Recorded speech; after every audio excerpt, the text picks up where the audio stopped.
Potter profile on Peter Pettigrew, a cast Aspell series. Peter Pettigrew was born around 1959 to 1960 and was the son of a witch and a father whose blood status remained unknown. He entered Hogwarts School of Witchcraft and Wizardry during the 1971 to 1972 school year. At his sorting ceremony, the sorting hat wavered between Slytherin and Gryffindor for over 5 minutes before ultimately placing him in Gryffindor, a decision that classified him as a hat stall. Pettigrew quickly befriended fellow Gryffindors Sirius Black, James Potter and Remus Lupin, admiring their popularity and skills. Peter also participated in the bullying of Severus Snape. James, Sirius and Peter discovered that Remus was a werewolf. Despite this revelation, they did not abandon him like many others might have. Instead, they devoted years to becoming an animagus so they could support Remus during his transformations. Peter Pettigrew transformed into a rat as his animagus form, earning the nickname Wormtail. The group of friends called themselves the Marauders and created a map to navigate Hogwarts. Using his rat form, Pettigrew was able to help them bypass the Whomping Willow's defences and gain access to the Shrieking Shack. Professor Minerva McGonagall described Pettigrew as a foolish boy who idolised Sirius and James, portraying him as a below-average student who lacked the ability to duel with Sirius. Throughout their student-teacher relationship, she was stern and critical of Pettigrew. Pettigrew and his friends graduated from Hogwarts in 1978 and promptly joined the Order of the Phoenix. Together, they fought against Lord Voldemort and the Death Eaters during the First Wizarding War. However, by October 1980, Pettigrew's loyalties shifted as he started working as a spy for Voldemort, convinced that opposing him was futile. Despite being viewed as a low-ranking soldier due to his cowardice and lack of usefulness, Pettigrew was given the Dark Mark and admitted into the Death Eaters, probably because of his ability to provide valuable information from within the Order of the Phoenix. Throughout his time as a Death Eater, nobody, not even Albus Dumbledore, suspected him of being a spy for Voldemort.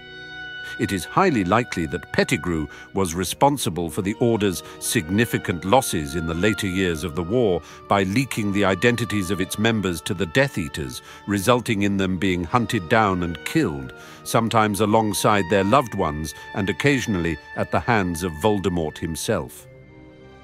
Upon learning of the prophecy concerning Harry Potter and the Dark Lord, James and Lily Potter went into hiding with their son. While in seclusion, Pettigrew, as recounted in Lily's letter to Sirius following Harry's first birthday, made at least one visit. In a scheme of deception, they were convinced by Sirius Black to designate Pettigrew as their secret keeper, believing that he would be an unlikely suspect. On the fateful night of October 31st, 1981, Pettigrew double-crossed his friends, leading to the deaths of James and Lily at the hands of Voldemort. However, Harry was spared when the killing curse backfired, destroying Voldemort's physical form. Upon reaching the ruins of the Potter's home, Pettigrew comprehended the events that had transpired and secured Voldemort's wand, concealing it in a hidden location out of fear of being exposed by the Ministry. Sirius Black was the only individual, aside from James and Lily, who knew that Pettigrew had been their secret keeper. When Sirius discovered Pettigrew's betrayal, he tracked him down with the intention of seeking justice for his friends. In a moment of confrontation, Pettigrew publicly accused Sirius of betraying the Potters, and in a swift and violent turn of events, Pettigrew used a powerful curse to cause an explosion that resulted in the deaths of 12 Muggles. To escape capture, Pettigrew staged his own demise by cutting off a finger, transforming into a rat and fleeing the scene. Sirius was arrested without a trial and imprisoned in Azkaban for his alleged involvement as a Death Eater, Pettigrew's murder, and the betrayal of the Potters. The Muggles who witnessed these events had their memories altered by the Muggle-worthy excuse committee, attributing the incident to a gas leak.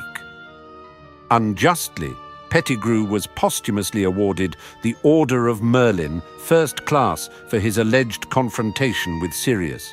Some, including Remus, believed Sirius had betrayed them and was responsible for Pettigrew's death. Pettigrew went into hiding in the form of a rat to avoid detection by Voldemort's remaining supporters. With Voldemort defeated based on information Peter provided, Death Eaters suspected him of betrayal. Fearing for his life if discovered, especially by those who fled imprisonment like Lucius Malfoy and Corbin Yaxley, Pettigrew sought refuge with a wizarding family.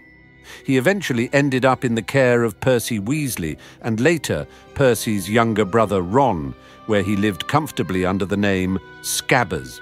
During the 1987 to 1988 school year, Pettigrew returned to Hogwarts as Scabbers with Percy Weasley, who was the only one to hold a positive opinion of the rat at the time. Despite being an exceptionally old rat, with an average life expectancy far shorter than the 12 years the Weasley family had owned him, Scabbers had strategic reasons for aligning himself with a wizarding family. His ability to monitor news from the wizarding world and serve as a potential gift upon his master's return allowed him to safeguard his position and avoid detection as a traitor during his time as Ron's pet. However, due to Voldemort's weakened state, Pettigrew never took direct action while under the protection of Harry Potter and his friends. In 1991, Peter bit Gregory Goyle on the knuckle when he tried to steal Harry and Ron's food. Ron believed that Scabbers was useless because all he did was eat and sleep. Before Harry's third year at Hogwarts, Sirius Black escaped from Azkaban after seeing a picture of Pettigrew in his animagus rat form in a Daily Prophet article about the Weasley family's trip to Egypt. Over time, Scabbers began to look sickly and lose his fur. While Ron thought it was due to the stress of their trip and fear of Crookshanks, Harry believed it was simply old age catching up with the rat. Unknown to them, Scabbers was disturbed by the news of Sirius Black's escape, fearing retribution for his betrayal of the Potters. Pettigrew staged his own death by attacking himself, leaving blood to make it seem as though Crookshanks had devoured him. This incident strained Ron's and Hermione's friendship. In that year, Remus Lupin, who thought Peter was deceased, started teaching defense against the dark arts at Hogwarts. His suspicions about Peter still being alive started when he saw Peter's name on the Marauders' map, a magical parchment crafted by him and the rest of the Marauders. On June 6, 1994, Scabbers was discovered hiding in Hagrid's hut. During Ron's attempt to return him to the castle, Scabbers made a break for it, but was apprehended by Ron near the shadow of the Whomping Willow. Ron and Pettigrew were then taken to the Shrieking Shack by Sirius, closely followed by Harry Potter and Hermione Granger. After a tense discussion and the arrival of Professors Lupin and Snape, Sirius and Remus exposed Pettigrew. Despite Pettigrew's initial efforts to shift blame onto Sirius, the truth eventually emerged, revealing overwhelming evidence against him. You haven't been hiding from me for 12 years. You've been hiding from Voldemort's old supporters. I heard things in Azkaban, Peter. They all think you're dead, or you'd have to answer to them. I've heard them screaming all sorts of things in their sleep. Sounds like they think the double-crosser double-crossed them. Voldemort went to the Potters on your information, and Voldemort met his downfall there. And not all Voldemort's supporters ended up in Azkaban, did they? There are still plenty out here, biding their time, pretending they've seen the error of their ways. If they ever got wind that you were still alive, Peter... Don't know what you're talking about. You don't believe this. This madness, Remus. I must admit, Peter, I have difficulty in understanding why an innocent man would want to spend 12 years as a rat. Remus and Sirius had originally intended to kill Peter, but Harry stopped them and told them that his father would not have wished for his closest friends to become murderers. Harry's initial plan was to turn Pettigrew into the Aurors and use him to exonerate Sirius. What he didn't realize that he also ended up incurring a life debt bond with Pettigrew.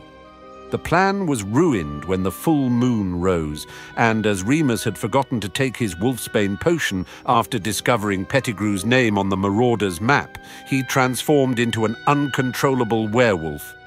Sirius was forced to take on his animagus form, that of a dog, to protect Harry, Ron, and Hermione. And Peter took advantage of the chaos, cursing Ron with Remus's wand, transforming into his rat form and fleeing. After escaping capture at Hogwarts, Pettigrew had no option but to reunite with his master to avoid being killed by Sirius and Remus. He retrieved Voldemort's wand and then journeyed to Albania, where he was informed by the rats about a forest location that animals feared to approach. The rats mentioned a dark presence, Voldemort, that controlled the creatures and killed them. While making his way to see his master, Peter encountered Bertha Jorkins, a ministry witch vacationing in Albania, as he stopped at an inn for a meal. Despite her recognizing him, Pettigrew managed to ensnare her into the forest, where he overpowered her and turned her over to the Dark Lord. After enduring torture, Jorkins divulged information that aided Voldemort in devising plans to kill Harry Potter, which included details about the Triwizard Tournament and the whereabouts of a loyal Death Eater. Following this, she was subjected to a powerful memory charm to conceal the identity of the Death Eater, resulting in Bertha having permanent brain damage. When Voldemort murdered Bertha, Peter believed it was a mistake, as he thought they should have simply altered her memory instead, fearing that her disappearance would not go unnoticed. Pettigrew extracted venom from Voldemort's snake, Nagini, to help restore Voldemort's weakened body. He then brought Voldemort back to Britain, where they stayed at the Riddle House near Little Hangleton. Voldemort called Pettigrew by his marauder name, Wormtail. Pettigrew tried to persuade Voldemort to use someone other than Harry Potter to rebuild his body, but Voldemort saw Pettigrew's offer to capture someone else as a sign of disloyalty. Voldemort believed Pettigrew wanted to leave him and noticed his discomfort in his presence, making him wary of letting him go. Voldemort needed Pettigrew to maintain his strength by milking Nagini and feeding him, so he refused to let him leave. When Voldemort ordered Pettigrew to face Frank Bryce, Pettigrew obeyed with a whimper. Pettigrew played a crucial role in bringing Lord Voldemort back to power. Harry and Cedric were taken to a graveyard where Voldemort instructed Pettigrew to kill Cedric. Cedric was tragically killed by the killing curse. Harry was then tied to a grave marker, so Pettigrew could draw some of his blood for a dark potion to revive Voldemort. Pettigrew seemed hesitant as he took Harry's blood, avoiding eye contact during the process. In the book, a small bit of bone rises from Riddle's grave. Voldemort appears from the cauldron and tells Wormtail to cloak him. Wormtail transfers Harry's blood to the cauldron differently in the book and film. In the book, he puts it in a vial first. In the film, he adds it directly from the blade. In the film, the first line of the recipe is also changed from "bone of the father, unknowingly given" to "unwillingly given."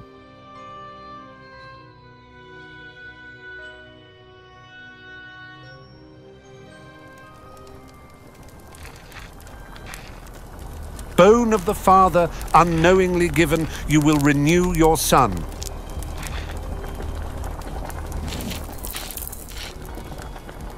Flesh of the servant, willingly sacrificed, you will revive your master.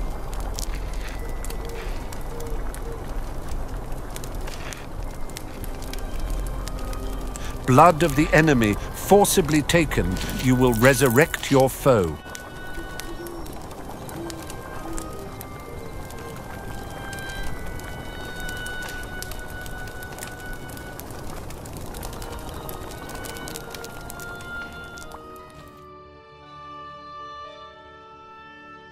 Voldemort got his physical body back and became powerful again. He told Pettigrew to show his unwounded left arm with the dark mark. When Voldemort touched it, Death Eaters who were still loyal or had escaped gathered around him. To thank Pettigrew, Voldemort replaced his hand with a silver one, but warned him not to be disloyal in the future. Pettigrew then watched a duel unfold between Harry and Voldemort, which resulted in Harry escaping.